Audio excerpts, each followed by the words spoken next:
بریٹا نے بہت زیادہ رو لیا تھا اور اس کے من کی بہت سی بھڑاس آنسوؤں کے ذریعے نکل چکی تھی۔ وہ دیر تک روتی رہی۔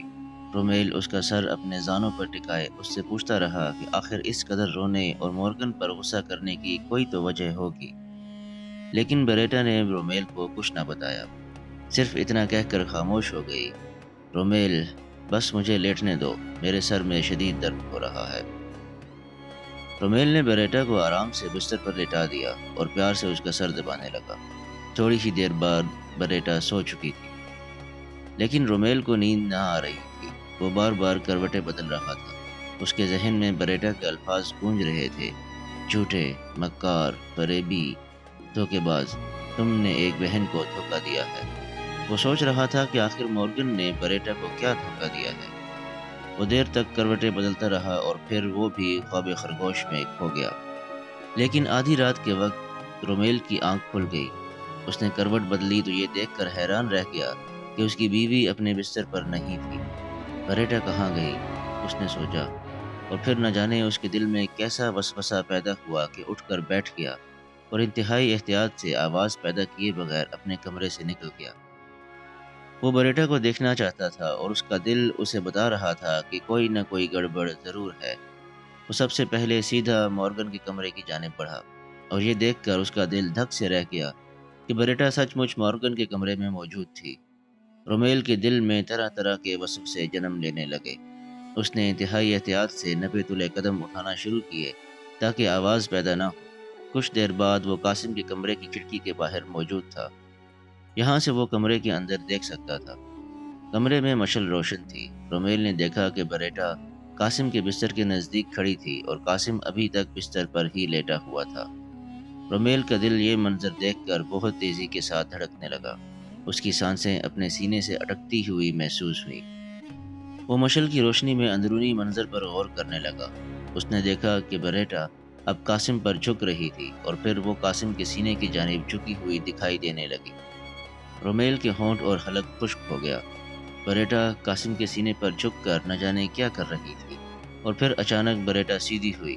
اس کا دایاں ہاتھ فضا میں بلند ہوا۔ رومیل کو بریٹا کے ہاتھ میں ایک چمکدار خنجر کی جھلک نظر آئی، لیکن اگلے لمحے وہ کچھ نہ کر سکتا تھا کیونکہ بریٹا خنجر کا وار کر چکی تھی۔ بریٹا اپنے منہ بھولے بھائی کے سینے پر خنجر کا وار کر چکی تھی۔ رومیل نے آنکھیں بند کر لیں۔ اس سے دیکھا نہ گیا کہ مورگن جیسے بہترین سپاہی کو یوں ایک عورت بے خبری میں قتل کر دے، لیکن اب وہ کچھ نہ کر سکتا تھا۔ وہ تو کچھ اور جان کر یہ سب کچھ دیکھنے آیا تھا، لیکن یہاں تو کہانی ہی کچھ اور تھی۔ بریٹا نے مورگن کو قتل کر دیا تھا، لیکن یہ کیا؟ رومیل کو ایک اور منظر دکھائی دیا۔ قاسم بچ گیا تھا۔ جس وقت بریٹا ایک بہن کی حیثیت سے قاسم کا ماتھا چومنے لگی تھی، اسی وقت قاسم کی آنکھ کھل گئی تھی، لیکن مکر کر کے پڑا رہا۔ اور جس وقت بریٹا ایک عیسائین بن کر مسلمان جاسوس کو قتل کرنے جا رہی تھی، قاسم نے پوری طرح آنکھیں کھول دیں اور بریٹا کا خنجر والا ہاتھ پکڑ لیا۔ بریٹا قاسم پر جھکی تو اس لیے تھی کہ اس نے دنیا میں ایک بھائی بنایا تھا اور وہ اس بھائی کو آخری وقت میں پیار دینا چاہتی تھی، لیکن بریٹا قاسم کا ماتھا چومنے سے پہلے رک گئی تھی۔ اسے خیال آیا کہ چالاک قاسم جاگ نہ جائے۔ اس نے اپنا ارادہ بدل دیا اور دل پر پتھر رکھ کر دین مسیح کے اس دشمن کا کام تمام کرنے کے لیے وار کر دیا۔ لیکن قاسم تو پہلے ہی جاگ چکا تھا، چنانچہ قاسم نے بر وقت اس کا وار روک لیا اور مسکراتا ہوا اٹھ کر بیٹھ گیا۔ کیا بات ہے بہن، مجھ سے کیا قصور ہو گیا ہے جس کے لیے تم میری جان لینا چاہتی ہو؟ تم تم دغاباز ہو۔ تم نے ایک بہن کے اعتماد کو دھوکہ دیا ہے۔ تم نے مجھے اپنی محبت کی جھوٹی کہانی سنا کر مجھے دین مسیح کے خلاف استعمال کیا ہے۔ میں تمہاری جان لے کر اپنا قرض چکانا چاہتی ہوں۔ میں تمہیں زندہ نہیں چھوڑوں گی۔ بریٹا بہت غصے میں تھی۔ قاسم بھی حیران تھا کہ آخر بریٹا کے سامنے اس کا راز کیسے افشاں ہو گیا۔ وہ یہی سوچ رہا تھا کہ بریٹا نے پھر کہا، تم نے مارسی کو ورغلایا اور اسے دین مسیح کے خلاف استعمال کیا، اور پھر مجھے ورغلا کر تم دوبارہ اپنے مذموم مقاصد حاصل کرنا چاہتے تھے۔ میں تمہاری حقیقت جان چکی ہوں۔ تم مورگن نہیں، قاسم بن حشام ہو۔ اب قاسم کے لیے مزید چھپے رہنا ممکن نہ تھا۔ اس کا پول کھل چکا تھا۔ اس نے کچھ دیر کے لیے سر جھکا لیا۔ بریٹا اسے کینہ توز نظروں سے دیکھ رہی تھی۔ یک لخت وہ پھوٹ پھوٹ کر رو پڑی اور اس نے ہچکیاں لیتے ہوئے کہا، مجھے تم سے یہ امید نہ تھی۔ تم مجھے پہلے روز بھی بتا دیتے کہ تم مسلمان ہو، تب بھی میں تمہیں اپنا بھائی بنا لیتی۔ میں تو مسلمانوں کو برا سمجھتی ہی نہ تھی۔ ہائے، ایک وہ مسلمان تھا جس نے دوران جنگ با اختیار فاتح ہو کر بھی میری اس وقت مدد کی جب درد زچگی میں جان دینے والی تھی، اور ایک تم مسلمان ہو جس نے میری سادگی کا ناجائز فائدہ اٹھایا اور مجھے بہن بنا کر دھوکہ دیا۔ وہ پھوٹ پھوٹ کر رو رہی تھی۔ قاسم اس کے سامنے سر جھکائے خاموش کھڑا تھا۔ اس نے پہلی بار سر اٹھایا، اس کی آنکھوں میں بھی ننھی ننھی بوندیں چمک رہی تھی، اور وہ نگاہ حسرت بریٹا کے چہرے پر ڈال کر بریٹا سے مخاطب ہوا، میں نے تمہیں کوئی دھوکہ نہیں دیا بریٹا بہن، میں اب بھی تمہارا بھائی ہوں۔ ڈیمونان کے ساتھ میرا کچھ پرانا حساب کتاب تھا۔ وہ میرے باپ اور بھابھی کا قاتل ہی نہ تھا، بلکہ ادرنا میں 20 سال تک ابو جعفر بن کر رہا تھا اور سینکڑوں بے گناہ مسلمانوں کا قاتل تھا۔ اس نے کلیسا کی پرانی خدمتگار مارتھا بیگم کو اپنے ہاتھوں سے قتل کیا اور مارسی کو اغوا کر کے لے گیا۔ لیکن یہ باتیں اگر میں تمہیں پہلے بتا دیتا تو بات نہ بنتی۔ میرے کردار کی وجہ سے مسلمانوں کو کچھ مت کہو۔ میں وہی مسلمان ہوں جو بوسنیا کی گلی میں تمہاری کراہیں سن کر بر وقت تمہاری مدد کو پہنچا تھا۔ ہاں، میں وہی شخص ہوں۔ اور میں تمہیں یہ بھی بتا دوں کہ اس وقت تمہاری سہیلی ماریا میرے بھائی کی بیوی ہے اور اس کا نام مریم ہے، اور تمہاری بوسنائی شہزادی میری بیوی ہے اور اس کا نام حمیرہ ہے۔ تمہارے باٹا کوزین کا نام اب عباس ہے۔ میں تو تمہیں اسی روز سے بہن بنا چکا ہوں جبکہ تم نے چند دن پہلے مجھے بھائی کہا ہے۔ اب تم بتاؤ، کیا میں نے تمہیں دھوکہ دیا ہے؟ بریٹا پر سکتہ طاری ہو چکا تھا۔ وہ ہکا بکا کھڑی تھی، اس کا منہ کھلے کا کھلا رہ گیا تھا۔ قاسم نے مریم، عباس اور شہزادی حمیرہ کا حوالہ دے کر بریٹا کو سچ مچ استعجاب کے سمندر میں غرق کر دیا تھا۔ جس مسلمان نوجوان کو وہ گزشتہ 7 سال سے سوتے جاگتے، اٹھتے بیٹھتے دعائیں دیتی آئی تھی، وہ یہی تو تھا۔ قاسم اگر اس دن نہ ہوتا تو بریٹا کی زندگی بچتی، نہ اس کے بچے کی۔ خود بریٹا اور رومیل نے اپنے بیٹے کا نام اسی واقعے کی نسبت سے رکھا ہوا تھا۔ وہ سلطان مراد کی بجائے اب اپنے بیٹے کو سلطن کہہ کر پکارتے تھے۔ یہ بھی تو سلطان کا ہی بگڑا ہوا لفظ تھا۔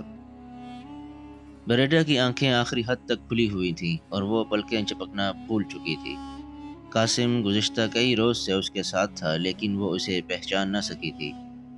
وہ اسے پہچانتی بھی کیسے؟ زچگی کے وقت اس نے قاسم کو دیکھا تو نہ تھا۔